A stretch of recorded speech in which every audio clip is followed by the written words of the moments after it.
Students, अपन ने electric field की बात करी थी, उसके आगे की अपन बात कर रहे हैं।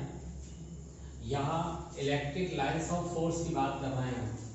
इलेक्ट्रिक लाइंस ऑफ फोर्स, ये पॉजिटिव चार्ज है। इस पॉजिटिव चार्ज को यदि अपन इलेक्ट्रिक फील्ड में डिफरेंट पॉइंट्स पे रखेंगे तो इलेक्ट्रिक फील्ड की इंटेंसिटी ये है E vector equals to F vector upon Q। तो उस पर फोर्स कितना लगेगा, F vector equals to Q into E vector. अगर डिफरेंट पॉइंट्स पे अपन पॉजिटिव चार्ज को रखेंगे इलेक्ट्रिक फील्ड में तो उस पर फोर्स लग रहा है इतना, तो एक स्मूथ कर्व अपन को मिलेगा जिसको अपन बोलेंगे इलेक्ट्रिक लाइंस ऑफ फोर्स। तो ये आप लोग पढ़ लीजिए। इसकी मेन डेफिनेशन हम आपको बता देना है कि if a positive charge of free is free to move in an electric field, it will move in the direction of force acting on it, since the magnitude and direction of force is different at different points in an electric field. Therefore, the path of the positive charge will be a curve. This curve path is called the electric lines of force. तो इसको अपन define अगर करेंगे कि different points पे अगर अपन positive charge को रखेंगे तो उस पे फोर्स लगेगा, वो किसको रिप्रेजेंट करेगा, इलेक्ट्रिक फील्ड के डायरेक्शन को। The electric lines of force is the smooth curve of an electric field, the tangent draw at any point of which give the direction of electric field at that point और represent to the direction of force on a positive charge at that point। अब इस electric lines of force का ये diagram है, ये originate हो रही है, ये टर्मिनेट हो रही है। जब दोनों पॉजिटिव और नेगेटिव चार्ज को अपन ने मिलाया तो यहाँ अपन को एक स्मूथ कर्व मिला है। इसकी प्रॉपर्टीज हैं, प्रॉपर्टीज आप पढ़ लीजिए, बुक में आपको मिलेंगी, फिर भी कुछ बातें हम कर देना है। The electric lines of force, first point में बात कर रहा हूँ प्रॉपर्टीज में। The electric lines of force originate at the positive charge and terminate at the negative charge। यहाँ हमने बताया कि originate कहाँ से हो रही है, पॉजिटिव चार्ज से, टर्मिनेट कहाँ हो रही है, नेगेटिव चार्ज पर। सेकंड पॉइंट में हम बात कर रहे हैं कि the tangent draw at point of the electric lines of force represent the direction of force on the positive charge placed at that point। उस पॉइंट पे पॉजिटिव चार्ज रखा होगा तो जो फोर्स लगेगा वो उसको रिप्रेजेंट करेगा। थर्ड पॉइंट में हम बात कर रहे हैं the electric lines of force perpendicular निकल रही हैं और two electric lines of force not intersect to each other. इस तरह से उसकी प्रॉपर्टीज हैं, वो आप पढ़ लीजिए। उस और कहीं कोई दिक्कत आए तो हमसे पूछ लीजिए। अब हम यहाँ बात कर रहे हैं कि यूनिफॉर्म इलेक्ट्रिक फील्ड की। यूनिफॉर्म इलेक्ट्रिक फील्ड में जो इलेक्ट्रिक लाइंस ऑफ फोर्स होती हैं, जब भी यूनिफॉर्म इलेक्ट्रिक फील्ड की बात आएगी तो इलेक्ट्रिक लाइंस ऑफ फोर्स कैसी जाएंगी, यूनिफॉर्म इलेक्ट्रिक फील्ड में पैरेलल। यूनिफॉर्म इलेक्ट्रिक फील्ड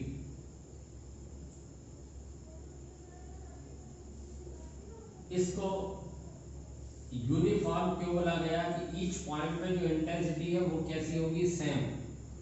तो इस तरह से ये यूनिफॉर्म इलेक्ट्रिक फील्ड जब भी अपन को चाहिए होगा तो parallel lines, electric lines of force को बनाना है, लेकिन ई वेक्टर को लिखना है, तभी ये electric lines of force uniform electric field कहलाएगा। अदरवाइज वो एक पैरेलल लाइंस कहलाएगी। ये एक्स एक्सिस में भी हो सकता है, वाई एक्सिस में भी हो सकता है। अब हम आपको एक बहुत इंपॉर्टेंट बात बता रहे हैं कि एक पॉइंट में हम बात कर रहे हैं कि यदि यूनिफॉर्म इलेक्ट्रिक फील्ड में पॉजिटिव चार्ज है, पॉजिटिव चार्ज रखा तो पॉजिटिव चार्ज पर इलेक्ट्रिक फील्ड के कारण उस पर क्या लगेगा, एक फोर्स, और वो क्या है, E vector equals to F vector upon Q। तो F वेक्टर इक्वल्स टू क्या हो जाएगा, Q इंटू E वेक्टर। तो इस पे इलेक्ट्रिक फील्ड के कारण फोर्स लग रहा है F vector equals to Q into E vector in the same direction for uniform electric field. ये पॉजिटिव चार्ज पर जो फोर्स लग रहा है वो सेम डायरेक्शन में लगेगा, इलेक्ट्रिक फील्ड के डायरेक्शन में। अगर सपोज अपन ने यहाँ यूनिफॉर्म इलेक्ट्रिक फील्ड में नेगेटिव चार्ज को रखा, नेगेटिव चार्ज ई वेक्टर यहाँ लिखना जरूरी है, तब यूनिफॉर्म इलेक्ट्रिक फील्ड कहलाएगा ये। इस पे फोर्स लगेगा opposite direction to the electric field, तो F वेक्टर इक्वल्स टू क्या हो जाएगा, Q into E vector. Force उतना ही लगेगा लेकिन अपोजिट डायरेक्शन में लगेगा। तो ये दो बातें आपको बहुत इंपॉर्टेंट हमने आपको बात बताई है कि जब भी positive charge uniform electric field में रखा जाएगा तो उस पर फोर्स कितना लगेगा, in the same direction to the electric field. Negative charge जब रखा गया तो उस पर फोर्स उतना ही लगा but opposite direction to the electric field.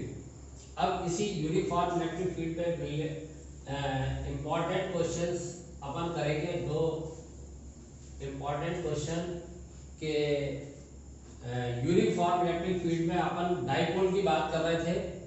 तो डाइपोल की बात आपको मालूम है कि two equal but opposite point charges are placed at a small separation. Small separation पर होंगे, इक्वल होंगे बट अपोजिट, एक पॉजिटिव एक negative charge at a small separation, so this system is called electric dipole. जब भी अपन electric dipole की बात करते हैं तो डाइपोल का डाइपोल मोमेंट फाइंड करना होता है डेरिवेशंस में। तो यहाँ एक यूनिफॉर्म इलेक्ट्रिक फील्ड है और उसमें अपन डाइपोल को रखेंगे, तब उस पर कितना टॉर्क फाइंड होगा वो फाइंड करेंगे अपन कि कितना टॉर्क लगेगा। तो torque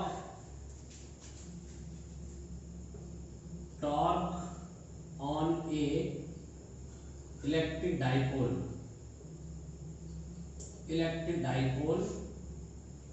in a uniform electric field। Torque uniform electric field में इलेक्ट्रिक डाइपोल पे टॉर्क कितना फाइंड होगा उसको अपन निकालना है। तो अपन एक डायग्राम बनाना है। यहाँ ये यूनिफॉर्म इलेक्ट्रिक फील्ड है, इस पे अपन ने पैरेललाइज कीजिए, इंटेंसिटी ईच पॉइंट पर सेम होगी इसलिए उसको यूनिफॉर्म बोलते हैं। अगर अपन ने यूनिफॉर्म इलेक्ट्रिक फील्ड में इलेक्ट्रिक डाइपोल को यदि parallel to the direction of electric field तो उस पे टॉर्क एक्ट नहीं होगा, क्योंकि उस पे पॉजिटिव चार्ज पे फोर्स लगेगा, नेगेटिव चार्ज पे फोर्स लगेगा। तो फोर्स इक्वल बट अपोजिट, इसलिए उसका मैग्नीट्यूड क्या हो जाएगा, जीरो। तो टॉर्क नहीं लगेगा। तो अपन यहाँ डाइपोल को making some angle theta with the direction of electric field, ये ए पॉइंट मान लिया अपन ने, ये बी पॉइंट मान लिया।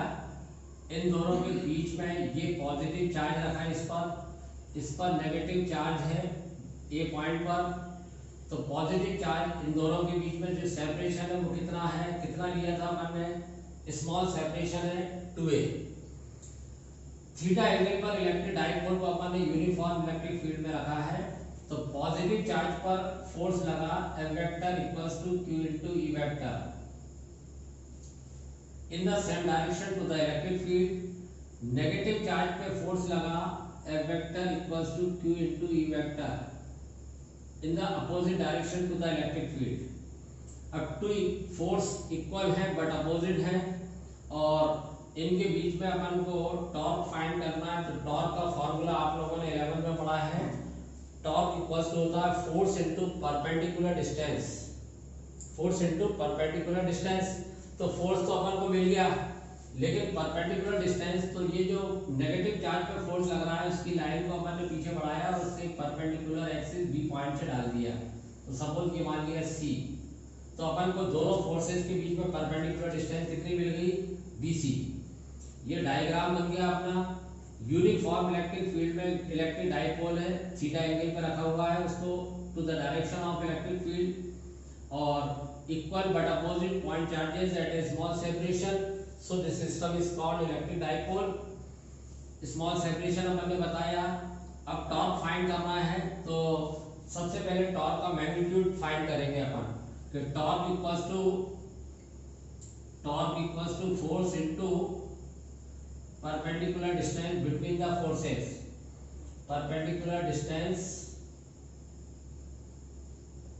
तो टॉर्क का मैग्नीट्यूड फाइंड करना है, तो टाउ इक्वल्स टू फोर्स कितना है F इनटू परपेंडिकुलर डिस्टेंस दिख रही है BC।